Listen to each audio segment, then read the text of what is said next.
اعوذ باللہ من الشیطان الرجیم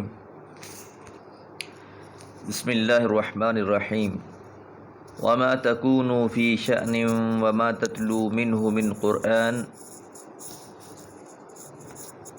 ولا تعملون من عمل الا كنا علیکم شہودا اذ تفیضون فیہ وما يعزب عن ربك من مثقال ذرة في الأرض ولا في السماء ولا أصغر من ذلك ولا أكبر إلا في كتاب مبين ألا إن أولياء الله لا خوف عليهم ولا هم يحزنون۔ سورہ یونس آیات 61 اور 62۔ وما تکونوا فی شأن، اور تم جس حال میں بھی ہوتے ہو، وما تتلو منہ من قرآن، اور جو بھی تم تلاوت کرتے ہو قرآن میں سے، ولا تعملون من عمل، اور نہیں تم عمل کرتے کوئی بھی عمل، الا سوائے کننا معکم، ہم تمہارے ساتھ ہوتے ہیں، شہوداً حاضر موجود۔ وما تکون فی شان، یہ پیغمبر علیہ السلام اور آپ کے ساتھیوں کے لیے بطور التفات، تسلی اور بشارت ہے کہ مخالفوں کی ان غوغا آرائیوں کی ذرا پرواہ نہ کرو۔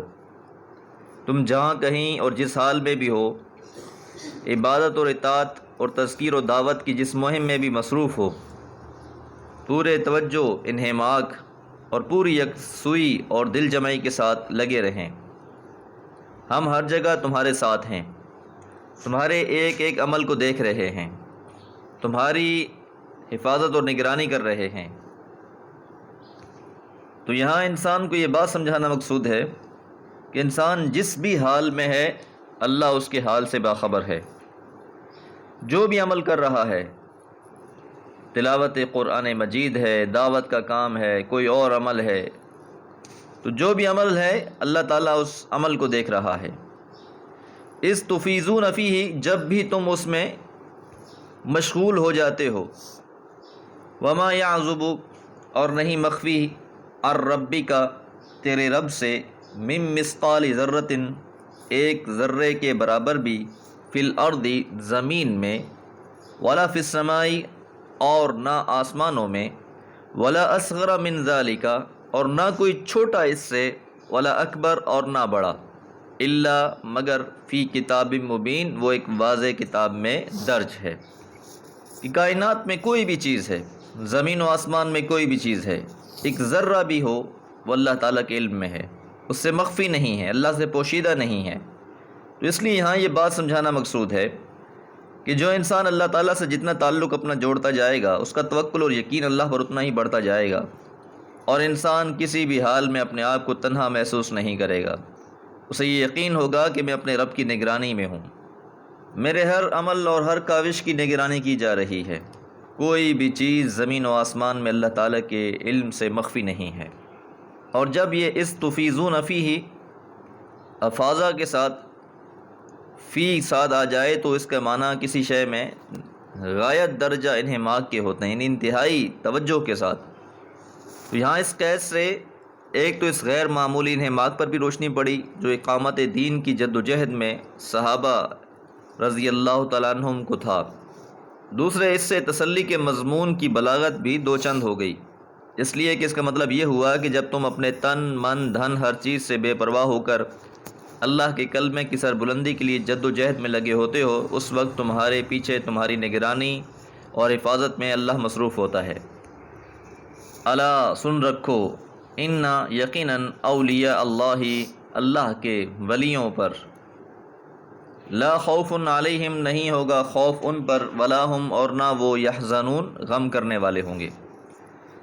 تو یہ بات سمجھ لیں کہ اللہ کے ولی ہیں کون۔ اولیاء، ولی کی جمع ہے، تو پچھلی آیت اس بات کو خوب واضح کر رہی ہے کہ اللہ کے ولی وہی لوگ ہوتے ہیں جو اللہ کے دین کا کام کرنے والے ہوتے ہیں، اشاعت دین اور اقامت دین کے لیے جد و جہد کرنے والے ہوتے ہیں۔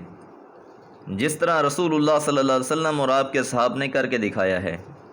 اور یہی لوگ حقیقت میں اللہ کے اولیاء ہیں کہ جو اپنا تن من دھن، اپنی ساری جد و جہد، کاوشیں، محنتیں اللہ کے دین کی سربلندی کے لیے لگا دیتے ہیں، اور پھر اللہ بھی ایسے لوگوں کی خوب مدد فرماتا ہے۔ اور پھر لا خوف علیہم کا تعلق آخرت کے ساتھ ہے کہ ان لوگوں پر کوئی خوف نہیں ہوگا۔ روز قیامت بھی جب انہیں اٹھایا جائے گا تو وہ مطمئن ہوں گے اس حال سے کہ وہ دنیا کی زندگی میں وہ عمل کر کے آئے ہیں جن سے ان کا رب راضی ہوتا ہے۔ وَلَا هُمْ يَحْزَنُونَ، اور نہ ہی انہیں غم ہوگا۔ اور یاد رہے کہ غم ہمیشہ پچھلی اعمال پر ہوتا ہے، پچھلی زندگی پر ہوتا ہے، پچھلے حالات پر ہوتا ہے۔ تو وہ دنیا کی زندگی بھی ایسی گزار کے آئیں کہ ان پر بھی ان کو غم نہیں ہوگا، بلکہ وہ خوش ہوں گے، شادمان ہوں گے وہ لوگ۔ اور حقیقت یہی ہے کہ روز قیامت ایسے ہی لوگ خوش نصیب ہوں گے۔ اللہ تعالیٰ سے دعا ہے اللہ تعالیٰ ہمیں ان خوش نصیب لوگوں میں شامل فرما دے، اور اللہ تعالیٰ ہمیں بھی ہر خوف اور ہر غم سے محفوظ رکھے۔ وما علیہ الا البلاغ۔ اعوذ باللہ من الشیطان الرجیم، بسم اللہ الرحمن الرحیم۔ الذین آمنوا وکانوا یتقون لهم البشرى في الحیاة الدنیا وفی الآخرہ لا تبدیل لکلمات اللہ ذلک هو الفوز العظیم ولا يحزنك قولهم ان العزة للہ جميعا وهو السمیع العلیم۔ سورہ یونس آیات 63 سے 65۔ آیت نمبر 62 میں یہ بات ہم نے جانی کہ الا ان اولیاء اللہ لا خوف علیہم ولا هم یحزنون، کہ سن رکھو یقیناً جو اللہ کے دوست ہیں، اللہ کے ولی ہیں، ان پر نہ کوئی خوف ہوگا اور نہ کوئی غم ہوگا۔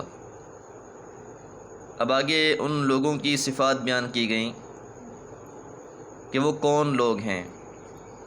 الذین، جو لوگ آمنو، ایمان لائے، وکانوا، اور تھے وہ، یتقون، تقوی اختیار کرتے۔ کہ جو لوگ ایمان لاتے ہیں اور پھر تقوی کی زندگی گزارتے ہیں، یہی لوگ حقیقت میں اولیاء اللہ ہیں۔ تو صفت کے یہاں لانے سے مقصود اس حقیقت کو ظاہر کرنا ہے کہ اللہ کی دوستی اور محبت کا یہ مقام اور اس کا مذکورہ ثمرہ ان لوگوں کے لیے ہے جو ایمان اور تقوی اور حدود الہی کی حفاظت پر قائم رہیں گے۔ لہم البشرا، ان کے لیے خوشخبری ہے، فی الحیات الدنیا، دنیا کی زندگی میں بھی، وفی الآخرہ، اور آخرت میں بھی۔ دنیا میں خوشخبری تو یہ ہے کہ یہ حق پر گامزن ہیں۔ دوسرا یہ کہ اللہ تعالیٰ ان لوگوں کو غلبہ عطا فرمائے گا، جو اللہ تعالیٰ کا وعدہ ہے اہل ایمان کے ساتھ کہ جو لوگ بھی ایمان لائیں گے اور تقوی اختیار کریں گے، اللہ تعالیٰ ان کو فضیلت اور مقام عطا فرمائیں گے اس دنیا میں بھی۔ لا تبدیل لکلمات اللہ، نہیں ہے تبدیلی اللہ کے کلمات کی۔ یہاں کلمات اللہ سے مراد اللہ کے وعدے ہیں، اللہ کے فیصلے ہیں۔ تو مطلب یہ ہے کہ اللہ کے وعدے اٹل ہیں، یہ پورے ہو کر رہیں گے، اور اصلی اور بڑی کامیابی یہی ہے جس کا وعدہ اہل ایمان کے ساتھ اللہ نے کیا ہے۔ ذالک هو الفوز العظیم، اور وہی بڑی کامیابی ہے کہ اصل کامیابی یہی ہے کہ کوئی انسان آخرت میں کامیاب ہو جائے۔ اس لیے یہ جو بشارت دی گئی ہے کہ لہم البشرا فی الحیات الدنیا، کہ ان کے لیے دنیا کی زندگی میں بھی کامیابی ہے، خوشخبری ہے، وفی الآخرہ، اور آخرت میں بھی ایسے لوگوں کو خوشخبری دی جائے گی۔ ولا یحزنک، اور آپ کو غمگین نہ کرے، قولہم، ان کی بات۔ اور یہاں قولہم سے مراد کفار کے طعنے اور وہ باتیں ہیں جو مکہ میں رہتے ہوئے مسلمانوں کو سننا پڑتی تھیں، کہ ایک طرف تو حالت یہ ہے 2 وقت کی روٹی میسر نہیں ہے، پہننے کو لباس میسر نہیں ہے، اور دوسری طرف یہ اس غلبے کی بات کر رہے ہیں کہ عنقریب یہ لوگ غالب ہو جائیں گے۔ تو موجودہ صورتحال کو دیکھ کر اکثر کافر طعنے دیتے، جملے کستے۔ تو یہاں یہ بات کہی جا رہی ہے کہ ان کی یہ باتیں آپ کو غمگین نہ کریں، یہ تو اللہ کے اٹل فیصلے ہیں جو ہو کر رہنے ہیں۔ ان العزت، یقیناً عزت، للہ، اللہ ہی کے لیے ہے، جمیعا، ساری کی ساری۔ عزتوں کا مالک اللہ ہے۔ اللہ تعالیٰ جس کو چاہتے ہیں عزت سے نواز دیتے ہیں اور جس کو چاہتے ہیں اللہ تعالیٰ ذلیل کر دیتے ہیں، اور اللہ کے ہاں عزت والے وہی ہیں جو لوگ تقوی اختیار کرتے ہیں۔ یہ جو کفار کی طرف سے تان اور اس طرح کی باتیں کی جا رہی ہیں، آج یہ مذاق اڑا رہے ہیں، استہزاء کر رہے ہیں، مالک آپ کو بھی عزت سے نوازے گا اور مسلمانوں کو بھی عزت سے نوازے گا۔ اور یہی موضوع سورہ ہود میں بھی گزرا کہ فَلَعَلَّكَ تَارِكٌ بَعْدَ مَا يُوحَىٰ إِلَيْكَ وَضَائِقٌ بِهِ صَدْرُكَ أَن يَقُولُوا لَوْلَا أُنزِلَ عَلَيْهِ كَنزٌ أَوْ جَاءَ مَعَهُ مَلَكٌ إِنَّمَا أَنتَ نَذِيرٌ وَاللَّهُ عَلَىٰ كُلِّ شَيْءٍ وَكِيلٌ۔ تو شاید آپ اس وحی کا جو آپ پر کی جا رہی ہے کچھ حصہ چھوڑ دینے والے ہو، اور اس سے آپ کا سینہ بھنچ رہا ہے کہ وہ طعنہ دیں گے کہ اس کے اوپر کوئی خزانہ کیوں نہیں اتارا جاتا اور اس کے ساتھ کوئی فرشتہ کیوں نہیں آیا۔ تو بس ایک ہوشیار کر دینے والے ہو، اللہ ہر چیز پر نگران ہے۔